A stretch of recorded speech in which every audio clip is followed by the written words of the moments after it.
السلام علیکم۔ وعلیکم السلام۔ آج ہم ایک بہت ہی اہم اور دلچسپ موضوع پر بات کرنے والے ہیں، یاجوج و ماجوج۔ وعلیکم السلام، جی بالکل۔ ہمارے پاس اس موضوع پر قرآن پاک اور جو مستند احادیث نبوی صلی اللہ علیہ وسلم ہیں، جی ہاں، ان کی روشنی میں کچھ مواد ہے۔ جی ہاں۔ تو آج اس گفتگو کا مقصد یہ سمجھنا ہے کہ اسلامی تعلیمات کیا کہتی ہیں، یاجوج و ماجوج کون ہیں، ان کا حضرت ذوالقرنین سے کیا تعلق تھا، جی اور خاص طور پر قیامت کے حوالے سے جی ان کی کیا اہمیت ہے۔ بالکل، یہ موضوع اسلامی علم آخرت یعنی ایسکیٹولوجی کا ایک بہت آپ کہہ لیں مرکزی حصہ ہے۔ صحیح۔ قرآن اور حدیث میں اس پر کافی تفصیل سے روشنی ڈالی گئی ہے، اور یہ مستقبل کے بڑے واقعات میں سے ہے۔ تو سب سے پہلا سوال جو ذہن میں آتا ہے وہ یہی ہے کہ یہ یاجوج و ماجوج ہیں کون؟ کیا یہ انسان ہیں، کوئی اور مخلوق؟ کیا تعارف ہے ان کا اسلامی روایات میں؟ جی دیکھیں، یاجوج و ماجوج کا ذکر قرآن اور حدیث دونوں میں ملتا ہے، اور یہ اصل میں انسان ہی ہیں۔ اچھا۔ یعنی انسانوں کی ہی دو بڑی قومیں یا گروہ ہیں۔ بعض روایات کے مطابق ان کا تعلق حضرت نوح علیہ السلام کے بیٹے یافس کی نسل سے ہے۔ یعنی نسل انسانی سے ہی ہیں۔ جی، نسل انسانی سے ہیں۔ بنیادی طور پر اسلامی متون میں ان کی جو شناخت ہے وہ زمین پر فساد پھیلانے والی قوموں کے طور پر ہے۔ فساد پھیلانے والی۔ جی، یعنی تباہی اور بگاڑ پیدا کرنے والی، اور ان کا ذکر خاص طور پر حضرت ذوالقرنین کے زمانے کے حوالے سے بہت نمایاں ہے۔ اچھا، تو یہ حضرت ذوالقرنین والا نقطہ اہم ہے۔ ان سے تعلق کیسے بنا، اور اس زمانے میں ایسا کیا فساد تھا جس کی وجہ سے یہ اتنے بدنام ہوئے؟ جی، تعلق بہت گہرا ہے۔ حضرت ذوالقرنین، جن کا ذکر سورۃ الکہف میں ہے، ایک نیک، عادل اور بڑے طاقتور بادشاہ تھے۔ جی۔ اللہ نے انہیں بڑی سلطنت اور وسائل دیے تھے۔ تو اپنے ایک سفر کے دوران وہ مشرق کی طرف گئے اور دو پہاڑوں کے درمیان ایک وادی میں پہنچے۔ وہاں کے لوگ ان کی زبان بھی شاید ٹھیک سے نہیں سمجھتے تھے۔ تو ان لوگوں نے اشاروں سے یا جیسے بھی حضرت ذوالقرنین سے شکایت کی کہ ان کے علاقے کے قریب ہی یاجوج اور ماجوج نامی دو قومیں ہیں جو ان پر بڑا ظلم کرتی ہیں۔ ظلم کس قسم کا؟ فساد سے کیا مراد ہے یہاں؟ جی، فساد سے مراد تفاسیر میں آتا ہے کہ وہ کئی طرح کا تھا، جیسے ان کی فصلیں تباہ کر دینا، ان کے جانور ہانک کر لے جانا، مال و اسباب لوٹ لینا، حتیٰ کہ قتل و غارت گری بھی کرتے تھے۔ تو ان کی وجہ سے وہ علاقہ شدید بدامنی اور خوف کا شکار تھا۔ ایک مستقل عذاب تھا ان لوگوں کے لیے۔ سمجھ گیا۔ اور اسی شکایت پر پھر وہ مشہور دیوار بنی جس کا ذکر قرآن میں؟ بالکل بالکل۔ جب ان لوگوں نے مدد مانگی تو انہوں نے یہاں تک کہا کہ ہم کچھ مال جمع کر کے آپ کو دیتے ہیں تاکہ آپ ہمارے اور ان کے درمیان ایک مضبوط دیوار، ایک سد بنا دیں۔ پیسے دینے کی پیشکش کی؟ جی، پیشکش کی، لیکن حضرت ذوالقرنین اللہ کے نیک بندے تھے۔ انہوں نے جواب دیا کہ بھئی میرے رب نے مجھے جو اقتدار اور وسائل دیے ہیں وہ تمہارے مال سے کہیں بہتر ہے، مجھے تمہارے مال کی ضرورت نہیں۔ اچھا۔ البتہ تم لوگ اپنی جسمانی قوت سے یعنی محنت سے میری مدد کرو۔ تو وسائل حضرت ذوالقرنین کے اور محنت ان لوگوں کی؟ جی ہاں، انہوں نے ان لوگوں کو حکم دیا کہ لوہے کی بڑی بڑی چادریں یا ٹکڑے لاؤ۔ جب وہ لے آئے تو حضرت ذوالقرنین نے ان چادروں کو دونوں پہاڑوں کے بیچ جو درہ تھا اس میں ایک خاص ترتیب سے رکھوایا۔ صحیح۔ یہاں تک کہ وہ درہ پورا بند ہو گیا۔ پھر حکم دیا کہ دھونکنیوں سے آگ جلا کر اس لوہے کو خوب دہکاؤ۔ آگ میں تپایا لوہے کو؟ جی بالکل۔ جب لوہا آگ کی طرح سرخ ہو گیا تو حکم دیا کہ اب پگھلا ہوا تانبا لاؤ اور اس سرخ گرم لوہے پر ڈال دو۔ اوہو، لوہا اور تانبا ملا کر؟ یہ تو کوئی بہت ہی غیر معمولی تعمیر لگتی ہے۔ یقیناً اس طرح لوہا اور پگھلا ہوا تانبا مل کر ایک انتہائی مضبوط، ہموار اور ناقابل تسخیر رکاوٹ بن گئی۔ قرآن نے اسے ردم کہا ہے، جو عام سد یعنی دیوار سے بھی زیادہ مضبوط ہوتی ہے۔ تو مقصد یہی تھا کہ وہ دوبارہ حملہ نہ کر سکیں؟ جی، بنیادی مقصد یہی تھا کہ یاجوج ماجوج اس رکاوٹ کو عبور کر کے ان لوگوں پر حملہ نہ کر سکیں اور ان کا فساد کم از کم وقتی طور پر رک جائے۔ قرآن پاک میں اس دیوار کی مضبوطی کے بارے میں کیا الفاظ آئے ہیں؟ جی، سورۃ الکہف کی آیت 97 ہے، فَمَا اسْتَطَاعُوا أَن يَظْهَرُوهُ وَمَا اسْتَطَاعُوا لَهُ نَقْبًا۔ اس کا مطلب کیا ہوا؟ اس کا ترجمہ ہے پھر نہ تو وہ یعنی یاجوج ماجوج اس پر چڑھنے کی طاقت رکھتے تھے اور نہ ہی وہ اس میں کوئی سوراخ یا نقب لگا سکتے تھے۔ اس سے اس دیوار کی غیر معمولی مضبوطی اور اونچائی دونوں ظاہر ہوتی ہیں۔ تو یہ اللہ کی خاص مدد سے بنی تھی؟ بالکل اللہ کی مدد سے۔ اسے توڑنا یا پھلانگنا ان قوموں کے بس میں نہیں تھا۔ لیکن کیا حضرت ذوالقرنین نے یہ کہا تھا کہ یہ ہمیشہ رہے گی؟ نہیں، یہی تو اہم نکتہ ہے۔ دیوار مکمل ہونے پر حضرت ذوالقرنین نے اللہ کا شکر ادا کیا اور فرمایا، جس کا مفہوم ہے یہ میرے رب کی رحمت ہے، لیکن جب میرے رب کا وعدہ یعنی قیامت کے قریب کا وقت آئے گا تو وہ اسے ریزہ ریزہ کر کے زمین کے برابر کر دے گا، اور میرے رب کا وعدہ سچا ہے۔ اچھا، تو یہیں سے یہ بات نکلتی ہے کہ یہ دیوار ایک دن ٹوٹے گی؟ جی بالکل، یہ ایک معین مدت تک ہی قائم رہنی تھی۔ اور یہ ہمیں اگلے اہم نقطے کی طرف لاتا ہے، ان قوموں کا دوبارہ ظہور۔ احادیث میں اس دیوار کے ٹوٹنے اور ان کے نکلنے کا ذکر کیسے ہے؟ کیا یہ بس اچانک ٹوٹ جائے گی؟ نہیں، احادیث میں اس کی ایک تفصیل ہے۔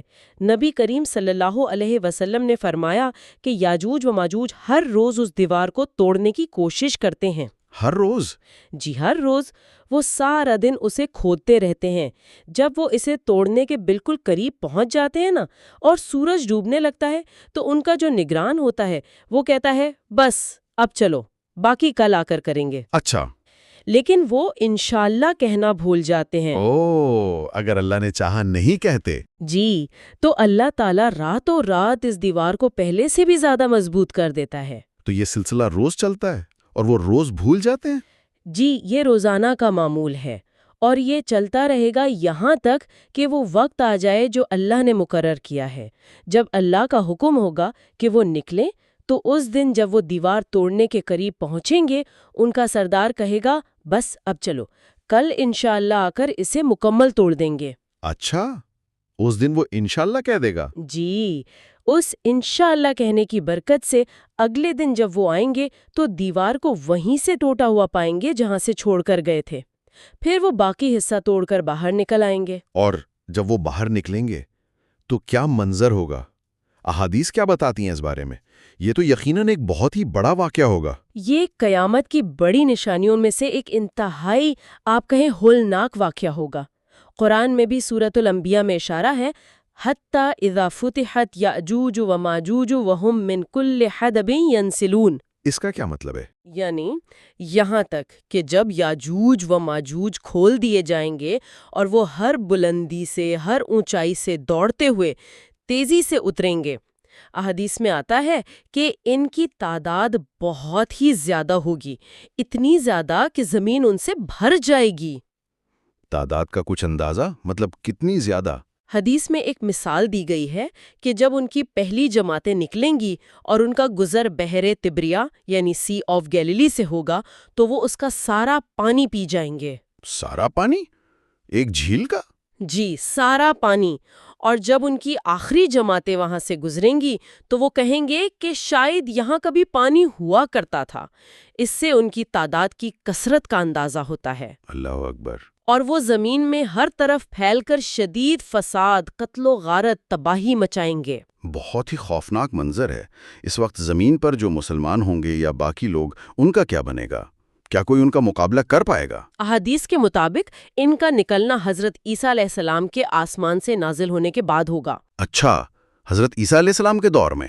جی، جب یاجوج ماجوج کا ظہور ہوگا تو اللہ تعالیٰ حضرت عیسیٰ علیہ السلام کو وہی فرمائے گا کہ میں نے اپنے ایسے بندے نکالے ہیں، یعنی یاجوج ماجوج، جن سے لڑنے کی طاقت کسی میں نہیں۔ کسی میں نہیں؟ جی، کسی میں نہیں۔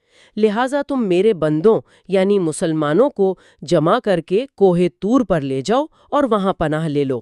تو ان سے مقابلہ ممکن نہیں ہوگا؟ براہ راست جنگ نہیں ہوگی؟ جی نہیں، اللہ کے حکم کے مطابق ان سے جنگ ممکن نہیں ہوگی۔ حضرت عیسیٰ علیہ السلام اور ان کے ساتھ جو مسلمان ہوں گے وہ اللہ کے حکم سے کوہ طور پر محصور ہو جائیں گے۔ اور یاجوج ماجوج کیا کریں گے؟ وہ زمین پر پھیل کر ہر طرف فساد مچاتے پھریں گے۔ وہ زمین کے اکثر باشندوں کو قتل کر دیں گے۔ جب وہ سمجھیں گے کہ انہوں نے زمین والوں پر تو غلبہ پا لیا ہے تو تکبر میں آئیں گے۔ تکبر میں؟ جی، اور کہیں گے کہ ہم نے زمین والوں کو تو ختم کر دیا، آؤ اب آسمان والوں سے مقابلہ کریں۔ پھر وہ آسمان کی طرف اپنے تیر پھینکیں گے۔ آسمان کی طرف تیر؟ جی، اللہ تعالیٰ ان کے تیروں کو خون آلود کر کے واپس لوٹا دے گا تاکہ وہ اپنی گمراہی میں اور پکے ہو جائیں کہ نعوذ باللہ انہوں نے آسمان والوں کو بھی شکست دے دی۔ استغفار اللہ۔ اس شدید پریشانی اور محاصرے میں حضرت عیسیٰ اور مسلمان پھر کیا کریں گے؟ اس مشکل گھڑی میں حضرت عیسیٰ علیہ السلام اور ان کے ساتھی مسلمان اللہ تعالیٰ سے دعا کریں گے کہ وہ اس فتنے کو ختم فرمائے۔ دعا کریں گے؟ جی، اللہ تعالیٰ ان کی دعا قبول فرمائے گا اور یاجوج و ماجوج کی قوم پر ایک عذاب بھیجے گا۔ اللہ تعالیٰ ان کی گردنوں میں ایک کیڑا پیدا کر دے گا، حدیث میں اس کا نام نغف آیا ہے۔ نغف؟ جی، یہ کیا ہوتا ہے؟ یہ عموماً جانوروں جیسے اونٹ یا بکریوں کی ناک میں پایا جانے والا ایک چھوٹا کیڑا ہوتا ہے۔ یہ کیڑا ان سب کی گردنوں میں پڑے گا اور وہ سب کے سب ایک ہی رات میں یا ایک ہی لمحے میں ایسے ہلاک ہو جائیں گے جیسے کوئی ایک شخص مرتا ہے۔ ایک ساتھ سب کے سب؟ جی، سب کے سب ایک ہی وقت میں۔ یہ بھی اللہ کی قدرت کا ایک مظہر ہوگا۔ تو ان کا خاتمہ بھی اللہ کی طرف سے ایک معجزانہ طریقے سے ہوگا؟ بالکل، ان کی ہلاکت کے بعد ان کی اتنی لاشیں ہوں گی کہ پوری زمین ان سے پٹ جائے گی اور ان کے جسموں کی وجہ سے شدید بدبو پھیلے گی۔ حدیث میں ہے کہ زمین پر ایک بالش جگہ بھی خالی نہیں بچے گی۔ یا اللہ! پھر کیا ہوگا؟ تب حضرت عیسیٰ علیہ السلام اور ان کے ساتھی پہاڑ سے نیچے اتریں گے اور اللہ سے پھر دعا کریں گے کہ زمین کو ان کی گندگی اور بدبو سے پاک کیا جائے۔ پھر دعا قبول ہوگی؟ جی، اللہ تعالیٰ پھر دعا قبول فرمائے گا اور بہت بڑے بڑے پرندے بھیجے گا جن کی گردنیں بختی اونٹوں کی طرح لمبی ہوں گی۔ وہ ان لاشوں کو اٹھا کر جہاں اللہ چاہے گا وہاں پھینک دیں گے۔ اور زمین کی صفائی؟ وہ بدبو؟ اس کے بعد اللہ تعالیٰ ایک زوردار بارش برسائے گا، ایسی بارش جو ہر کچے پکے مکان تک پہنچے گی اور پوری زمین کو دھو کر بالکل صاف شفاف کر دے گی جیسے آئینہ صاف ہوتا ہے۔ سبحان اللہ۔ اس کے بعد پھر زمین میں برکت آئے گی، فصلیں خوب اگیں گی، پھلوں میں برکت ہوگی اور ایک خوشحالی کا نیا دور شروع ہوگا۔ یہ تفصیلات واقعی حیران کن بھی ہیں اور ایمان کو تازہ کرنے والی بھی، کہ کس طرح اللہ تعالیٰ معاملات کو اپنے اختیار میں رکھتا ہے۔ جی بالکل۔ اچھا، اب آخری سوال یہ کہ مسلمانوں کے لیے اس سارے علم کی، ان واقعات کی تفصیل جاننے کی کیا اہمیت ہے؟ جیسا کہ ہمارے ماخذ میں بھی اشارہ تھا کہ اس سے اللہ کی طرف رجوع کرنا چاہیے۔ جی، اس علم کی اہمیت کئی پہلوؤں سے ہے۔ سب سے پہلا تو بنیادی پہلو ایمانی ہے۔ ایمانی؟ جی، یاجوج و ماجوج کا قصہ، دیوار ذوالقرنین کا بننا، پھر ٹوٹنا، ان کا نکلنا، ان کی ہلاکت، یہ سب غیب کی خبریں ہیں۔ ان پر بغیر دیکھے ایمان لانا، یہ قرآن و حدیث کی سچائی پر ہمارے یقین کو مضبوط کرتا ہے۔ یہ ہمارے عقیدے کا حصہ ہے۔ صحیح۔ اور دوسرا پہلو یہ ہے کہ یہ واقعات قیامت کی 10 بڑی نشانیوں میں سے ایک ہیں۔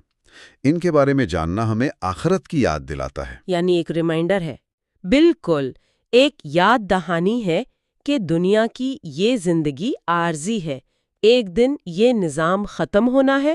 یہ ہمیں آنے والے بڑے فتنوں سے آگاہ کرتا ہے تاکہ ہم ذہنی اور ایمانی طور پر تیار رہیں۔